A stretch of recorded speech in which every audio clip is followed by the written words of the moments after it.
Hi everyone, today we're going to sketch this house. It's a photograph that was taken by Trina De Leon. You can take a look at her Instagram page. She has lots of really neat photographs on there, and I'm sure you can get some good inspiration from her. Make sure if you're going to use her work as inspiration though that you get her permission and give her credit.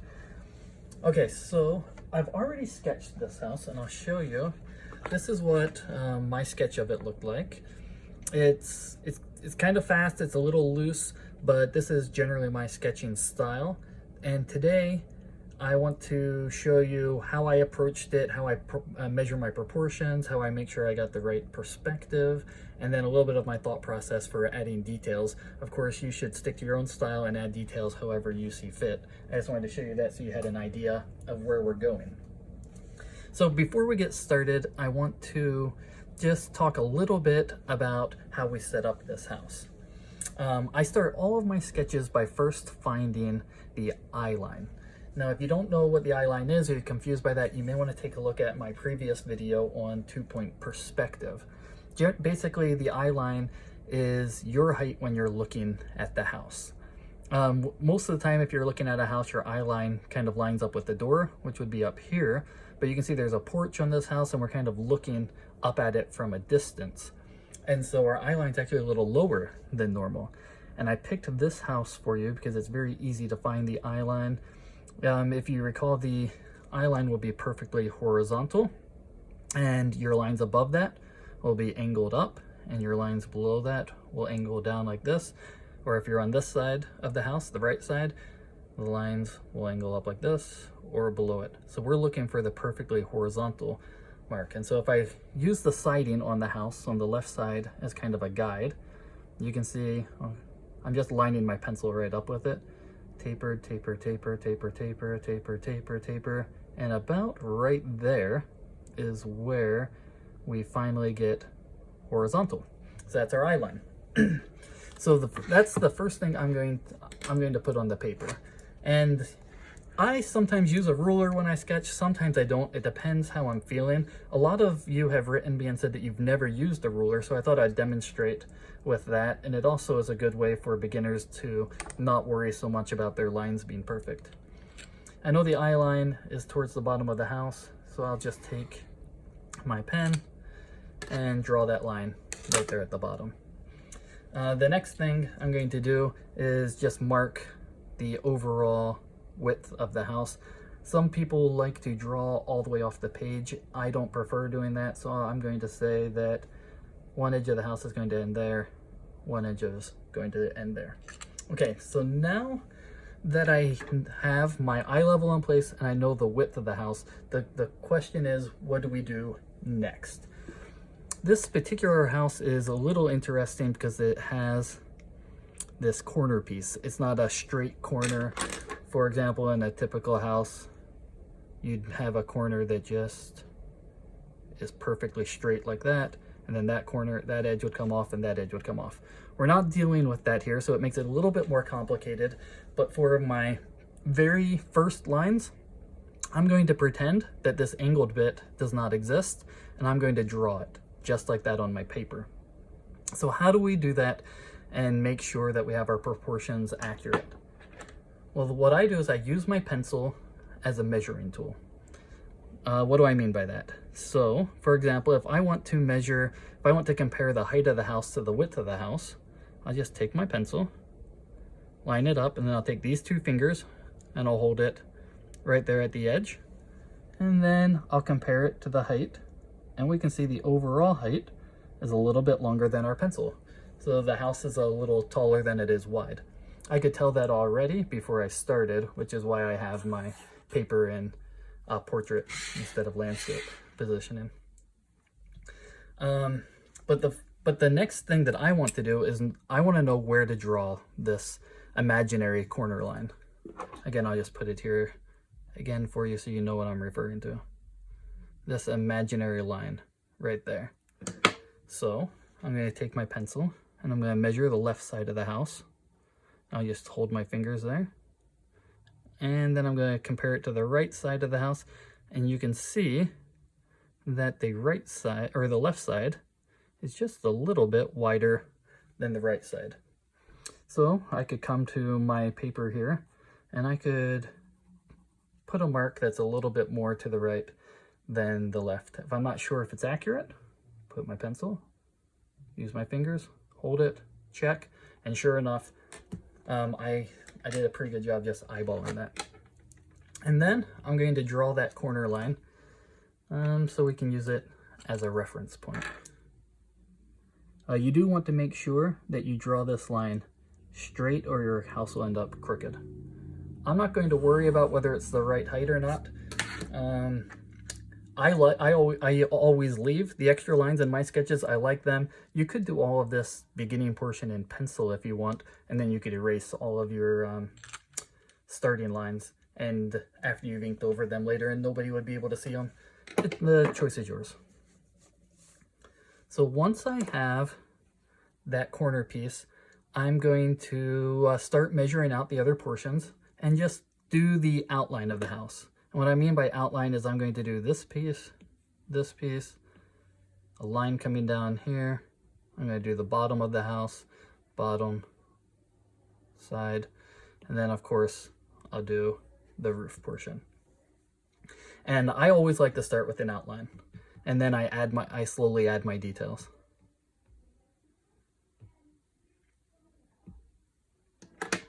For the bottom portion of the house, you can see if our eye level is here, there's just a little bit left. That's going to be pretty hard to measure, so I'm just going to guess by putting a mark on my paper.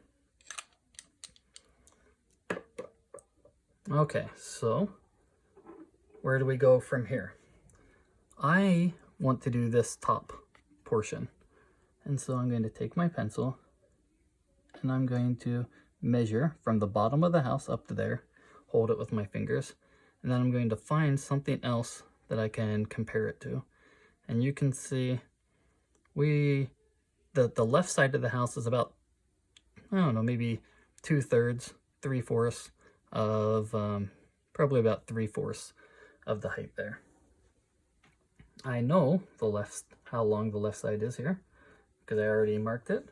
I'll hold my pencil, and I need to go a little past that. I'm going to go right here. And if I'm off a little bit, it's not that big of a deal.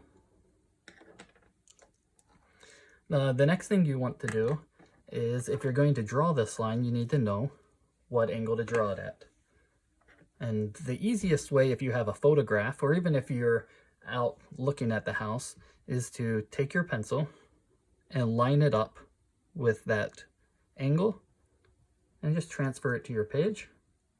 You can use your finger as a holder, but I'd like to check that line a couple more times to make sure I didn't move it too much.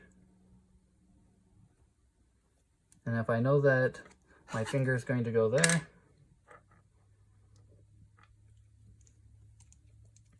then I can just draw that line in. And I can feel pretty confident that that's the proper angle. And I'm going to do that for every angle of this house. I'll measure the bottom of it, I'll measure this side, I'll measure the top piece there when we get to the roof. I'll use my pencil to transfer all of those angles, and every main component of the house I will also measure with my pencil to make sure it's in proportion to the other angles. So let's go ahead, with that introduction, let's go ahead and outline the house. I'm going to speed my process up, but just so you can watch how I do it, but you don't have to sit through every single line. And you can pause if you want and draw your own, and then we can come back and compare, and I can show you the next steps. A couple things I do want you to notice before you do this outline though, is notice the porch sticks out farther than the house right here. Also, the roof overhangs the edge of the house. Sometimes when we are drawing houses, we're tempted to draw a little box like this, and then we want the roof to come and it just goes to the edges. But that's not accurate. Usually it overhangs a little bit and comes back in like that. All right, so let me get the outline in and we will regroup. See you soon.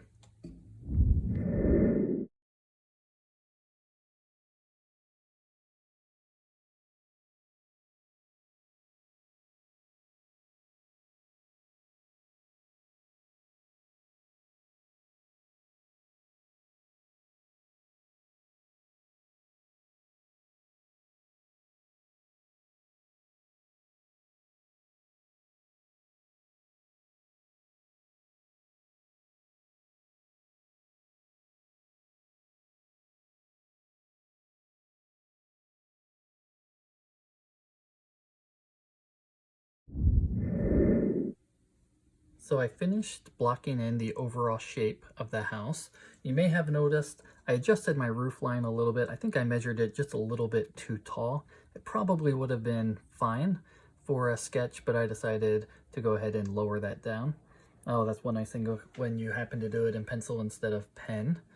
The other thing you may have noticed is I drew an X right here, and then I drew a straight line up from it. The purpose of that is to help me know, it divides my box into half. So I know that this is the middle, that's the middle.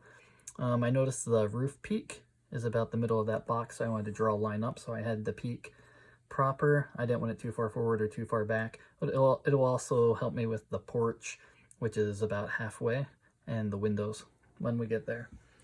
The next thing I'm going to do is add the porch, the windows, this bay window, and this angled corner piece.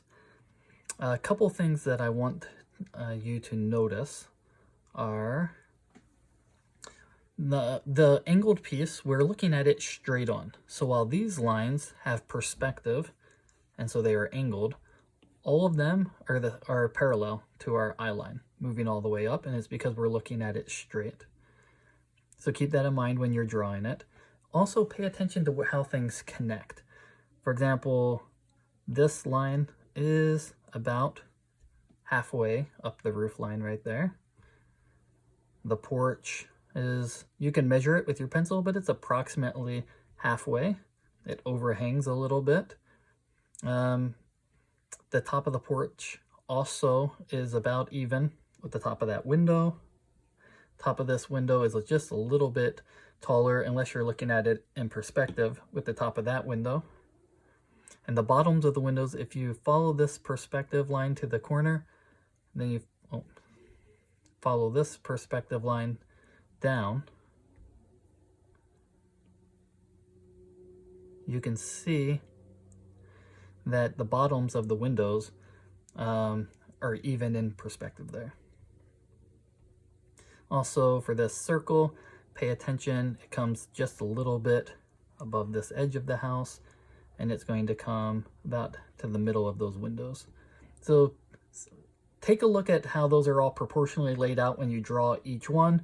Measure with your pencil if you need, and if that helps, and that will help you get the placement right. And you can also watch how I do it as I'm sketching.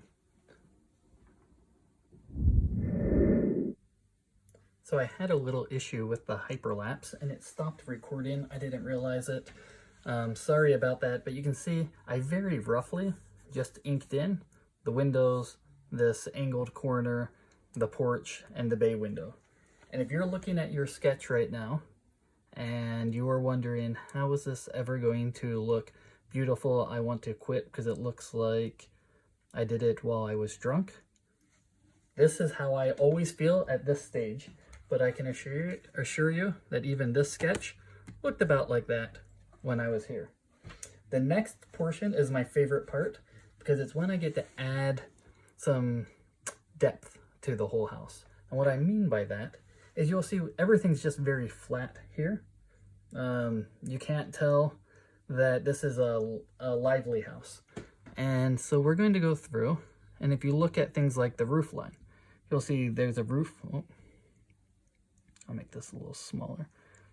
There's the roof line that we drew,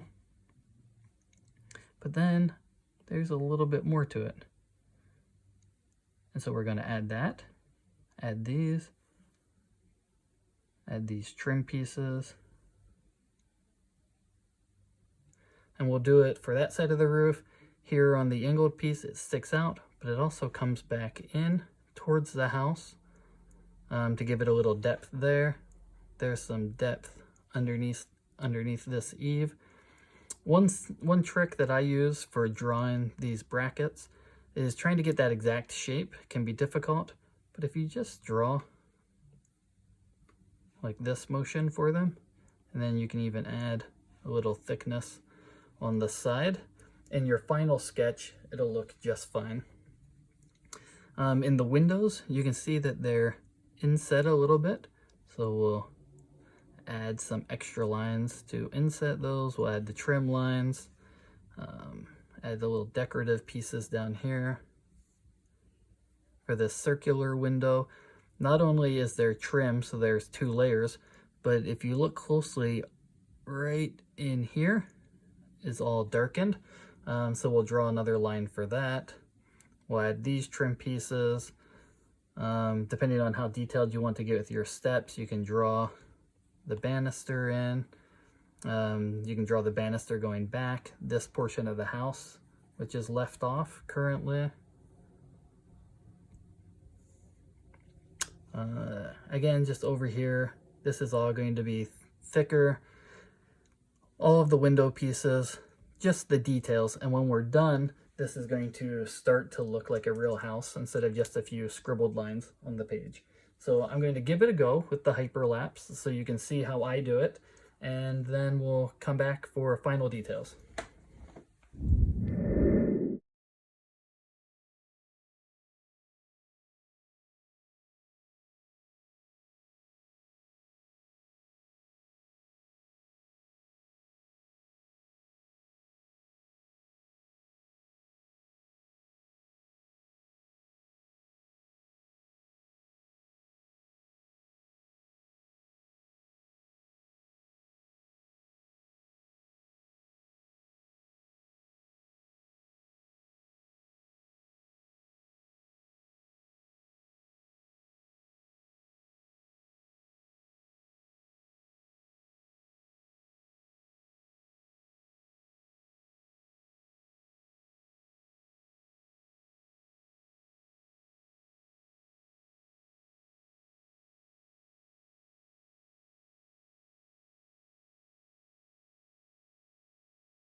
So our basic sketch is pretty much finished at this stage.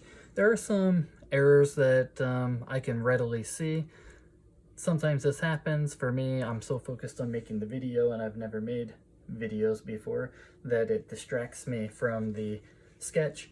But the great thing about being a sketch artist instead of a fine artist is you don't have to worry about it. I would say, just for your own understanding, a couple of the main errors that we made. This roof line should be sharper. You can see it should actually be coming down below this piece.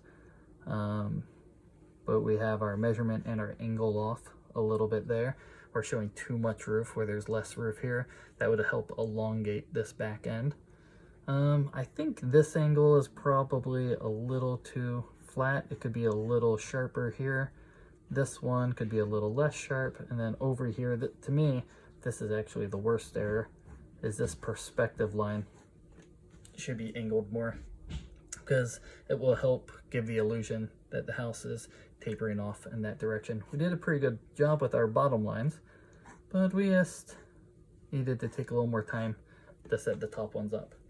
That said, I think if you show somebody a picture of this house and you look at and they see this, they're not going to notice it unless they're looking closely. For example, if I show you this one that I did previously, how many of you originally noticed that I did the top here too big, or that I did the porch too wide with a little too much roof showing, and my stairs are too wide here? I don't think most people are going to see that unless you start to point it out to them. All we have left now is to decide how we want to finish the sketch. Some people would leave it like this.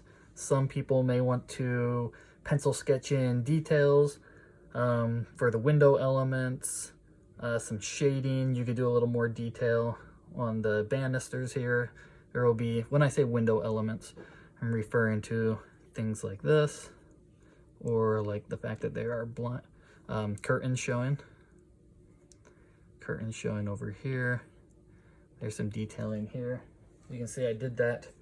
I did the curtains in my original sketch. I put the window detail in there as well. I made my banisters rounded. An easy way to make a banister look rounded when it's sketched flat like this is you can take it and just draw little half circle that goes around it. And all of a sudden that flat post looks round. I think for sure what I'm going to do is add my siding lines in. That'll be easy. I'll just take the thinner side of my pen here and I'll draw them in like this, and I'll slowly flatten them out as I get lower. And then this is a little bit of a complex pattern here and there, but what I'll probably do is just take my pen and I'll do some half circles like this without getting too caught up in the details, because then you can see what it is without spending ages on it. The other thing I'm going to do is add a little bit of shading in the dark areas, and the dark areas are basically where the sun's not shining. You'll see it under the roof line here in the porch. The windows wall have a little bit, some under the roof line here as well. And one more thing that I like to do is I like to pick one side of the house and just make it darker. So what I did here is I shaded this whole side a little bit darker than that side, and it makes it look a little more three-dimensional. So I'll let you watch while I do that, but at this stage it's really up to you. You can use markers, watercolor, pencil, leave it, and when you finish yours, tag me or message me. I would love to see them. I like getting different ideas on how to do my own sketches. The last thing I'll say before I do the final details and finish this off is bushes down here. You're on your own. I am not a landscape sketcher. I just scribble them in and then I try to add a little paint. But there are a lot of other artists who are quite good at making them look beautiful. If you have tips for me, I'd love to hear them. All right, see you next time.